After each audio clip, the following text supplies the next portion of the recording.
உன்னோடு போராடினவர்களை நீ தேடியும் காணாதிருப்பாய். உன்னோடு யுத்தம் பண்ணின மனுஷர்கள் ஒன்றுமில்லாமல் போவார்கள் என்று நம்ம பைபிள்ல வாசிக்கிறோம். எத்தனையோ பேர் உங்க வாழ்க்கையில, உங்க தொழில்ல, உங்க குடும்பத்துல உங்களுக்கு விரோதமாக எழும்பி உங்களை நெருக்கி கொண்டிருக்கலாம்.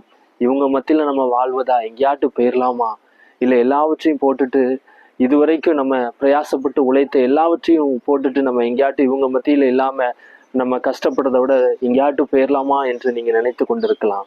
இல்லை, கர்த்தருக்கு முன்பாக நீங்க உண்மையாக நீங்க இருக்கிறதுனால நிச்சயம் உங்களுக்கு விரோதமாக போராடினவர்களை நீங்க ஒரு நாள் எங்கேயும் அவங்கள காங்கலையே என்று தேடினா கூட அவங்கள உங்க கண்ணால பார்க்க முடியாத இடத்துக்கு அவங்க உங்களை விட்டு விலகி போற ஒரு நாள் நிச்சயம் வரும்.